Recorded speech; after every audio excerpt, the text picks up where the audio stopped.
Sebelum saya ke keluarga, nanti saya akan menuju ke keluarga karena sudah ada di belakang saya nih lewat Zoom ya. Nanti mereka akan saya wawancara 5 orang tua dari pelaku pembunuhan Vina. Setidaknya itu kemudian yang diputuskan oleh pengadilan. Tapi sebelum sana saya ingin ke Pak Ito dulu. Pak Ito, tadi ada yang menggugah saya untuk bertanya ke Pak Ito ya. Kabareskrim Polri 2009-2011. Ada CCTV di tempat kejadian perkara tapi tidak pernah kemudian diputar di peradilan ya, karena tidak masuk ke dalam penyidikan maupun penuntutan. Apakah mungkin itu, Pak? Mungkin saya dari awal dulu ya, Mas Ya. Eman. Saya tidak dalam kapasitas menilai apakah ini benar atau tidak. Karena yang paling tahu adalah pelaku, kemudian juga penyidik yang pada saat itu yang awal, dan juga tentunya Tuhan yang paling tahu kan. Jadi kalau yang disampaikan oleh Bang Yogi tadi, memang satu cerita yang kalau kita mengikuti dari menit demi menit, itu kan, ini kan membuat satu rangkaian.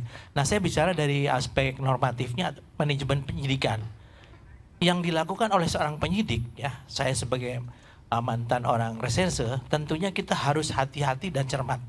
Karena apa? Karena kita ada konsekuensi hukum, yaitu tindakan administratif dan kode etik kalau kita melanggar, apalagi merekayasa. Satu. Yang kedua, tentunya di dalam penyidik itu, dalam manajemen penyidikan ini kan pertama mengolah TKP. Kemudian keterangan ahli yang di sini tentunya diambil dari hasil forensik.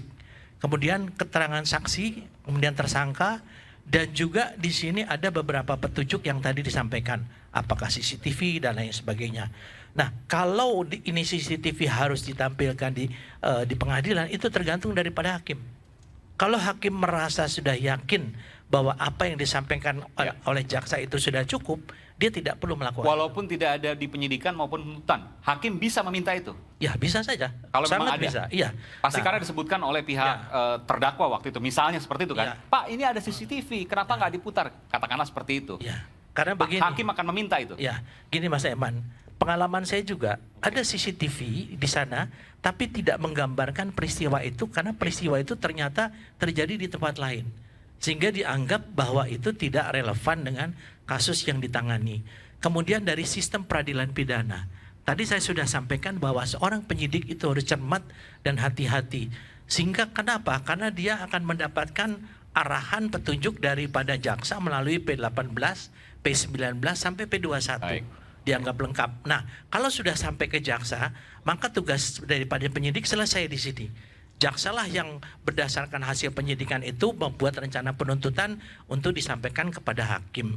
Jadi kalau sampai saya melihat di sini bahwa sekarang kita melihat kasusnya ini adalah dari ada satu kasus yang dianggap tanda kutip rekayasa ataupun penyiksaan. Dalam penyiksaan itu pernah saya menangani dulu, kalau penasihat hukumnya mengatakan, Pak, stop dulu pemeriksaan, ini klien saya coba diperiksa di visum. Oke. Itu maka BAP-nya adalah batal. Oke, nanti kita bicara soal penyiksaan, Pak. Tapi kita dengarkan dulu. Ini menarik juga. Ini hal yang lain ini. Ada dugaan penyiksaan yang disampaikan oleh para pelaku ini pada saat pemeriksaan di kepolisian, itu ya. Nanti kita akan dengarkan dulu dan saya akan minta. Artinya memang terbuka untuk kemudian diminta pertanggungjawabannya pada saat di pengadilan misalnya. Oke, saya ke keluarga para korban, mohon maaf ya, keluarga para pelaku pembunuhan Vina. Selamat malam, Assalamualaikum. Ini Pak Kosim ya? Iya. Pak Kosim ini ayah dari Eko Ramadhani. Sekarang masih di penjara mana, Pak? Di LP kelas 1 Cirebon. LP kelas 1 Cirebon. Seumur hidup ya, Pak? Anak Bapak sekarang usia berapa, Pak? Sekarang usia berapa, Pak, anaknya? 34. 34 tahun. Oke, yang sebelah boleh perkenalkan diri siapa? Sebelah Pak Kosim? Saya Kastana, orang tua dari Haji Saputra. Orang tua dari? Kelihatan. Kurang jelas, Pak. Orang tua dari Dwi Saputra. Dwi Sapta, oke. Sapta ya, betul, oke. Baik, yang sebelahnya dengan ibu siapa? Orang tua dari siapa? Sumaina dari Hadi Saputra. Saputra, oke. Dan masih di penjara seumur hidup ya, Bu? Ya, Pak. Putranya, usia berapa, Bu, putranya? Usia berapa? 1. 1. Usia berapa? Umur berapa, Bu? Putranya umur berapa? 31 tahun. 31 tahun, oke. Waktu kejadian umur 20-an tahun nih, 8 tahun lalu, berarti kurang lebih sekitar 23 tahun. Baik. Sebelahnya, Ibu siapa? Aminah. Ibu Aminah, anaknya, putranya siapa namanya, Bu? Usia berapa sekarang? Kakak dari Supriyanto, usianya 25 kurang lebih. Sekarang 25? Oh, waktu kejadian masih anak-anak dong, 18, 17. Maksudnya gimana, Bu? Sekarang usianya berapa, Bu? Anaknya? 26 jalan.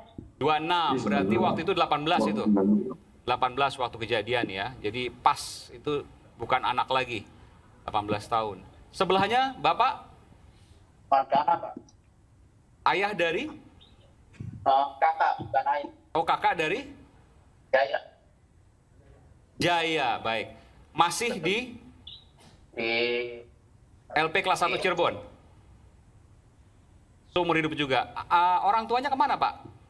udah meninggal semua. Dua-duanya. Berapa tahun lalu? Ya kalau bapak sih udah lama ya, udah ya semenjak dia kecil. Setelah kejadian ya? Iya. Oh, oke. Oh, sejak kecil. Oke, baik. Saya ingin ke Pak Kosim dulu. Pak Kosim? Ya. Iya. Pak Kosim, apa yang Bapak ingin ceritakan terkait dengan anak Bapak yang bukan didakwa lagi, Pak, sudah terpidana atas pelaku pembunuhan dengan kekerasan seksual atas 2 orang. Yang pertama bernama Eki, teman lelaki dari Vina. Keduanya adalah Eki dan Vina adalah korban yang merupakan korban pembunuhan. Apa yang Bapak ingin sampaikan? Ya kalau sebagai orang tua mendoakan yang ini adalah yang cepat selesai diproses. Oke, di proses seumur hidup ini masih ada satu upaya hukum lagi, PK, Pak, peninjauan kembali. Ya mungkin nanti akan disampaikan oleh Pak Yogi ini, pengacara Bapak. Saya ingin tanya, Pak, apakah Bapak sampai saat ini meyakini bahwa anak Bapak itu bersalah? Tidak. Apa bukti Bapak, anak Bapak tidak bersalah? Karena waktu kejadian di tanggal 27 2016 tuh anak-anak pada kumpul di rumahnya Pak RT, Pak. Pas kejadiannya. Oke, itu ada bukti apa, Pak, waktu itu? Ada bukti anak-anak tuh pada makan goreng-gorengan. Namanya anak buruh proyek, jadi kalau malam minggu tuh kumpul-kumpul. Oke. Pas malam kejadian itu ada di rumah Pak RT. Dengan tempat kejadian perkara, jauh nggak, Pak, rumah Pak RT itu ke TKP, tempat kejadian perkara?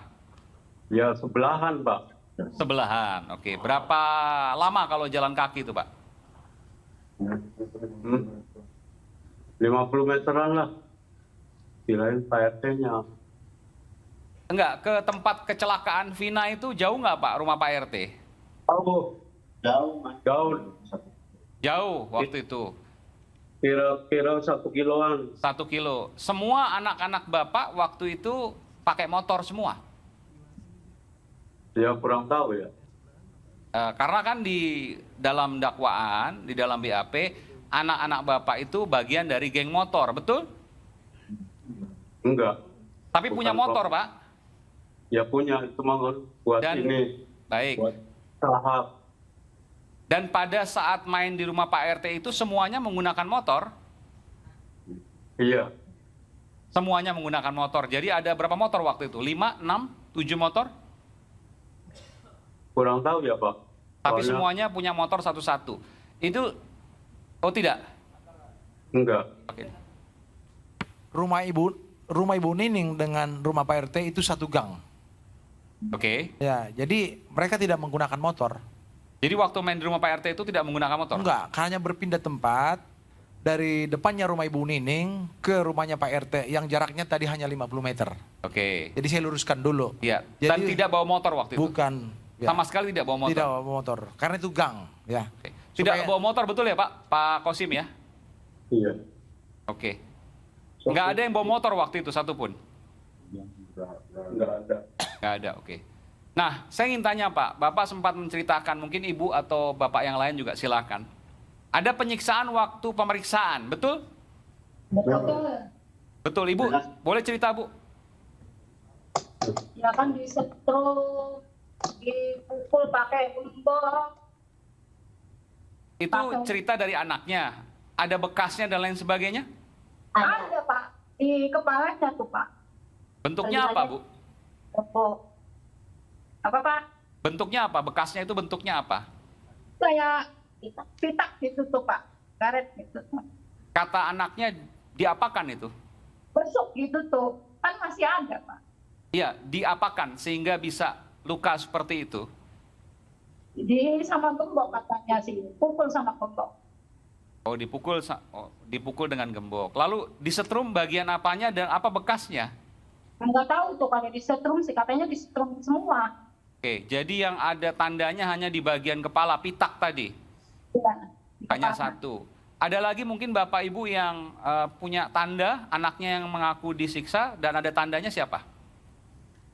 Ya, sekarang mah udah sembuh. Kemarin mah kalinya dimasukin putung rongkok Di mana, Bu? di telinga. Di belakang Sebelah. telinga. Di dalamnya, Pak. Oke. Ada bekasnya juga. Ada sampai anak-anakku diobatin di Polda. Oke. Waktu itu sampaikan nggak ke pengacaranya? Sampaikan. Waktu itu di pengadilan Ibu kan sempat datang pasti ya? Sempat disebut nggak soal itu? Ya orang sidangnya tertutup. Sidangnya tertutup, oke. Tapi Ibu kan boleh masuk. Nggak boleh. Di luar. Baik. Jadi tidak menurut ibu bapak semua ini mereka mengakui karena disiksa. Tapi kan kemudian akhirnya keterangannya berubah lagi setelah ada Pak Yogi ini, betul ya? Bahwa yang lama dibatalkan semua, masuk keterangan yang baru, betul? Dan Iya. itu yang benar gitu ya? Ya Pak. Oke. Di keterangan yang baru, apakah juga ada pengakuan dari anak-anak ibu, bapak, bahwa yang bersangkutan melakukan pembunuhan dan kekerasan seksual? Tidak ada. Tidak ada Pak. Tidak ada di BAP yang baru, tidak ada? Tidak ada. Tidak ada. Tidak ada. Tidak ada ya? Tidak ada. Tapi BAP lama tetap digunakan sebagai bahan untuk persidangan, Betul. Dilampirkan. meskipun sudah dinyatakan dicabut waktu itu. Cabut. Oke. Pak Ito mungkin ada pertanyaan ke keluarga, silakan. Kepada Bapak Ibu yang keluarga daripada terpidana, Bu, waktu pemeriksaan atau pada saat di pemeriksaan di kepolisian, apakah saat itu dilakukan protes atau mungkin tidak ingin melanjutkan pemeriksaan? Karena kan di dalam pemeriksaan biasa ditanyakan apakah saudara dalam keadaan sehat atau tidak. Nah, kemudian juga ini mungkin ke Bang Yogi nih. Ya, siap. Kira-kira apakah waktu itu dilakukan protes atau kan dilaporkan ke Propam Ya. sehingga kemudian kita bisa meminta supaya tidak dilanjutkan, Pak? Ini setelah ada pengacara, Pak ya? Iya, iya, Oke. tidak dilanjutkan untuk pemeriksaannya. Kira-kira gimana? Oke. Terima Sebentar, kasih. kita ke sana dulu, Bu. Oh ya. Apakah sempat waktu itu disampaikan bahwa ini setelah kemudian diganti dengan BAP yang baru ya Bapak Ibu? Itu Ya. ada keberatan, kami tidak mau diperiksa karena ada tekanan terhadap anak-anak kami. Apakah pernah disampaikan seperti itu mungkin ke pengacara dan lain sebagainya? Pernah. Pernah. Semuanya kompak nih jawab pernah. Apa yang disampaikan waktu itu? Mungkin ada Bapak atau Ibu atau Kakak, silakan. Ya, itu karena ada pemaksaan lah, dan tekanan. Lebih keras lagi Pak, kurang jelas suaranya. Ya, karena anak-anak itu ditekan oleh kepolisian, disuruh mengakui. Ditodongin pistol, Pak. Gitu. Ya itu kan sebelum ada pengacara. Setelah ada pengacara kan berbeda pemeriksaannya, betul? Betul. Iya, waktu ada pengacara itu sempat bicara keberatan nggak mau diperiksa? Enggak. Ya, kita ya Udah. ngadepin ya biasa-biasa aja. Karena anak-anak juga. Ya ditanya makanya dia ngomong sebenarnya nggak ada yang ditutup-tutupin. Oke. Apa yang disampaikan waktu itu, ingat nggak sama anak Bapak? Apa yang terjadi waktu itu? Di mana, Pak? Ya kalau pengakuan anak-anak mah sama sekali nggak ngelakuin semua itu, Pak.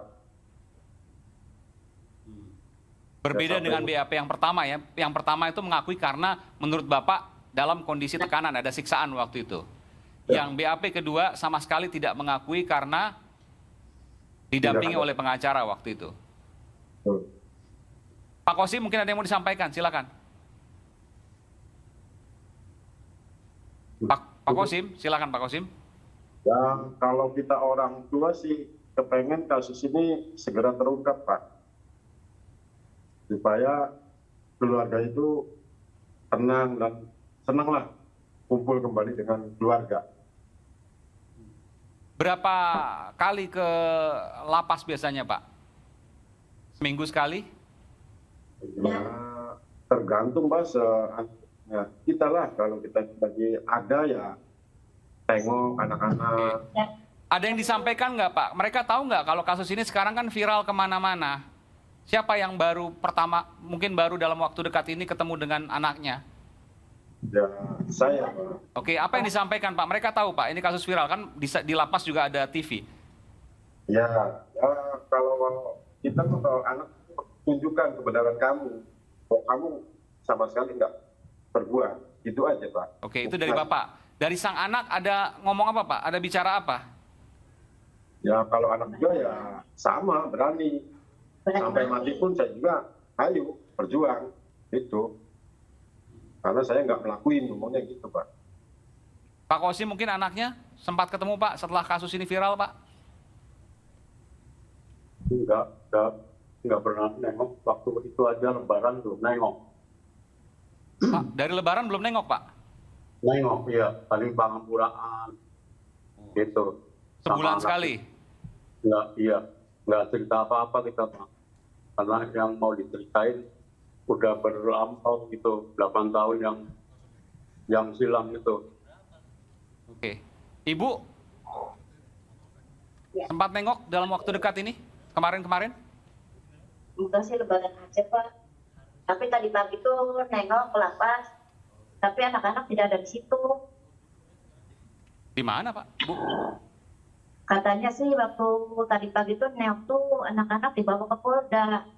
Nah, saya mau kenapa nggak ada pemberitahuan sama keluarga? Oke. Di Polda Jabar ya? Katanya maaf Bu, soalnya dadakan ada pemeriksaan gitu. Oke. Ya, saya juga tim kami Rakyat Bersuara juga mencoba untuk menghubungi pihak Polda Jabar dengan Kabitumas Polda Jabar, Komisaris Besar Polisi Jules Abraham, cuma belum berkesempatan untuk hadir dan beliau menyampaikan bahwa akan segera menggelar konferensi pers terkait kasus ini. Kita akan tunggu tentu sama-sama. Tapi saya ingin tanya dulu sebentar Pak Ito. Jadi sudah inkrah lalu kemudian diperiksa lagi. Bagaimana kemudian menjelaskan pada publik? Gini Mas Aiman, ini kan kasusnya sudah menjadi viral. Ya, Tentunya mempertaruhkan nama baik Polri ya. betul.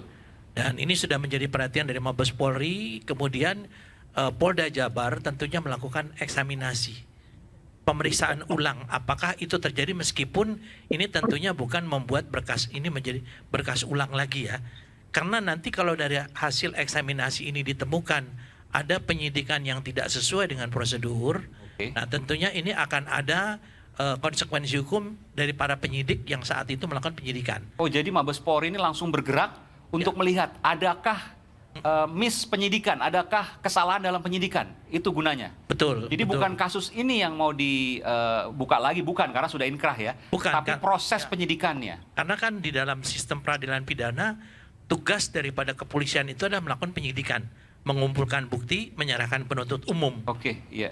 Ini informasi baru meskipun polisi belum menyampaikan, tapi hanya itu yang mungkin ya. Jadi polisi Mabes Polri bergerak cepat untuk kemudian melihat adakah kesalahan dalam penyidikan. Jika ada kesalahan maka dilakukan proses hukuman terhadap para penyidik itu. Ya, tentunya nanti akan ada sanksi daripada kepolisian ya. Kan di sana ada kode etik, Ya. ada administrasi, dan ini pun bisa menjadi bahan buat Bang PK. Yogi untuk PK kalau memang betul ada.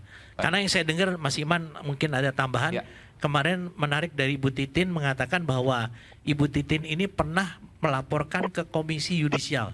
Tentunya ini terkait dengan keputusan hakim kan. Bu Titin yang mana maksudnya, Pak? Ini yang pengacaranya Saka. Oh, oke, baik. Saka, Saka ya. Satal, ya. Kemudian dari Komisi Yudisial sudah datang menanya-nanya, bertanya-tanya, tapi hasilnya bagaimana kita tidak tahu. Sehingga pada akhirnya pada saat itu kan ada keputusan yang diputuskan tetap sampai inkrah.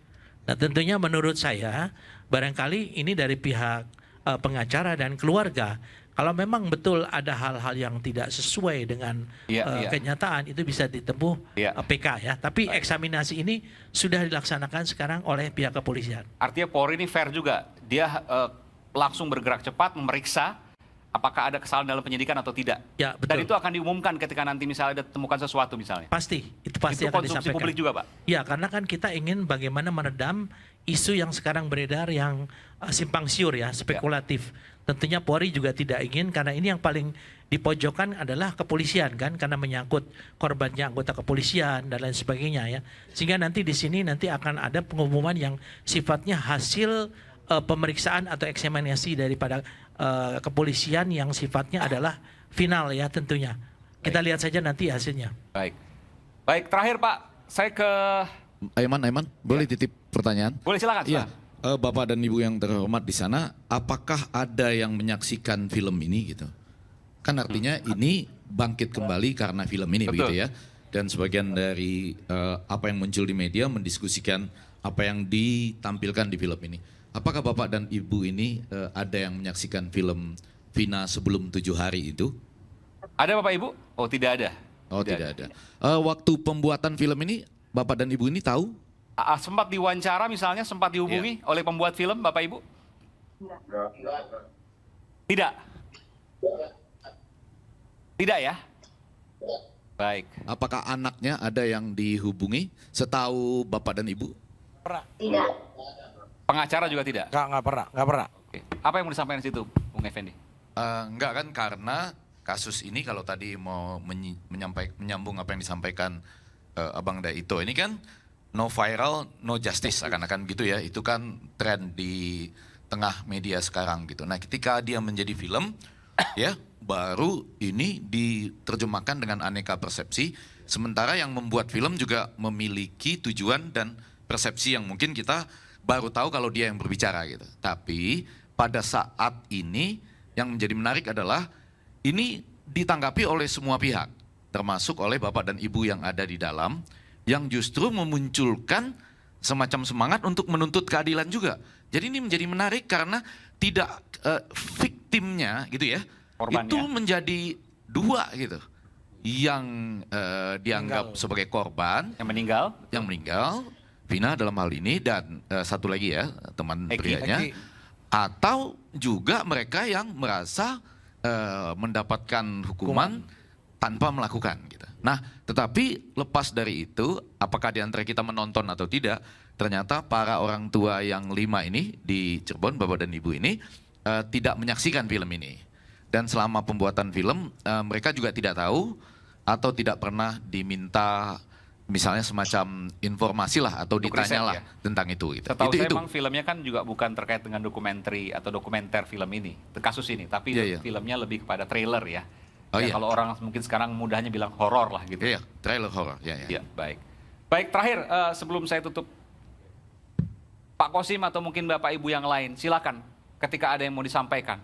Ini siaran live, ditonton insya Allah oleh jutaan orang.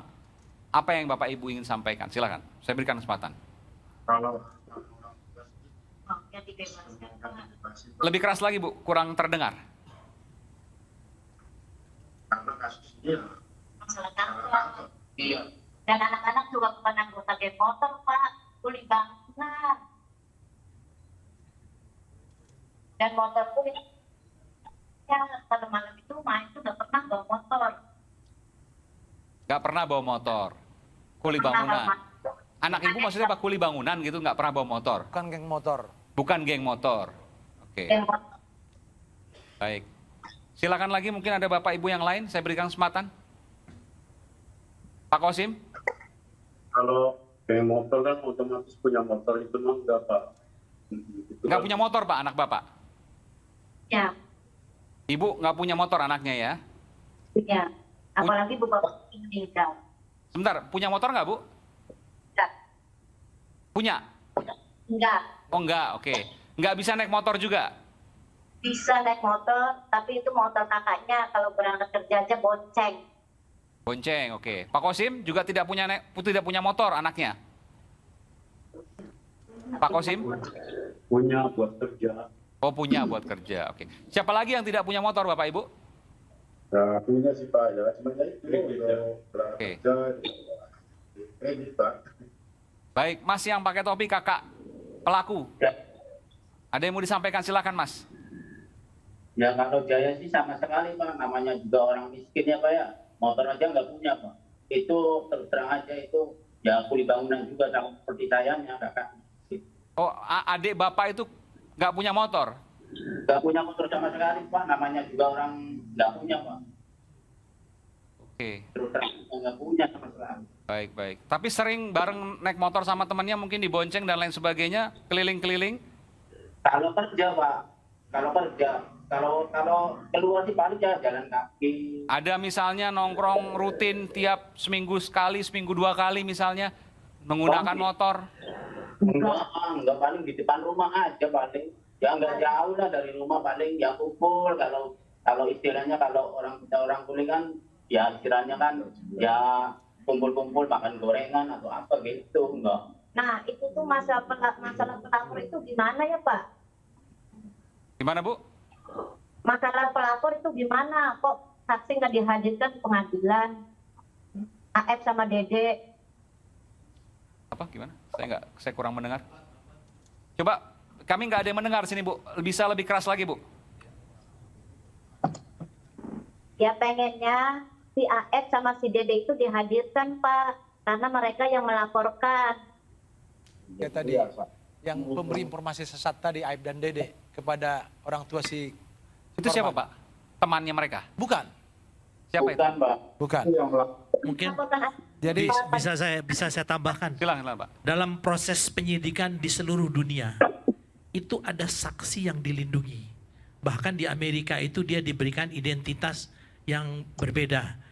Nah, saya juga nggak tahu. Ini kan tentunya menjadi porsi daripada pemeriksaan eksaminasi tadi, Pak ya. Jadi kan awal mulanya dari 2 orang saksi ini yang menunjukkan kepada orang-orang ini yang Dan itu boleh disembunyikan? boleh, sangat boleh tidak dihadirkan. Nah, kemudian yang kedua, Bang, kita juga melihat bahwa usia, kemudian juga profesi, itu juga belum tentu menjadi orang itu. Saya tidak mengatakan mereka yang sekarang dihukum ini adalah terlibat, tidak ya. Tapi sesuai dengan teori profesi, kemudian juga usia, itu juga tidak menjamin orang itu tidak melakukan kejahatan. Kita lihat sekarang kan bahkan baru-baru ini anak umur 13 tahun menusuk guru ngajinya misalnya. Dan banyak dilakukan kalau kita lihat pengalaman saya kalau anak-anak geng motor itu dia membawa celurit ini samurai itu Ya. di ini kan sambil ini kan kita tidak mengatakan bahwa itu adalah bukan, tetapi juga saya tidak bisa mengatakan bahwa mereka pelakunya. Jadi biarkanlah sekarang sedang berproses dari Polri, karena Pak Kapolri kan punya motonya presisi, ya tentunya harus transparansi. Kita tunggu bagaimana kesungguhan Polri untuk menunjukkan bahwa ini benar atau salah. Baik. Saya yakinnya bahwa Polri tentunya tidak ingin merusak reputasinya yang selama ini sudah baik. Demikian, Mas. Baik, dan ini pasti akan nanti dibuka pada saatnya nanti, setelah semuanya kemudian selesai. Makanya kemarin jarang ada konferensi pers atau tidak pernah ada konferensi pers karena masih mengumpulkan dulu fakta-fakta dan data di internal Polri ini terkait dengan proses penyidikannya itu. Baik Bapak Ibu, terima kasih. Sekali lagi tentu ya kami prihatin dan bahwa hukum tentu tetap harus berjalan sesuai dengan kesepakatan dari undang-undang. Maka kami ingin menutup ya wawancara dengan Bapak Ibu. Mungkin ada 1 kalimat terakhir, silakan saya berikan kesempatan untuk terakhir kali, silakan. Masalahnya tuh Pak, anak-anak nggak kenal sama si Aib sama si Dede. Baik, ini saksi yang tidak pernah Ibu Bapak lihat ya? Bisa saya jelaskan. Iya, nanti kita jelaskan Pak. Nanti saya jelaskan Pak, karena saya udah harus break juga. Baik Bu, nanti saya akan kembali lagi ke Bapak Ibu ya. Selepas jeda kami akan segera kembali saat lagi tetap bersama kami di Rakyat Bersuara. Nanti karena udah over sekali.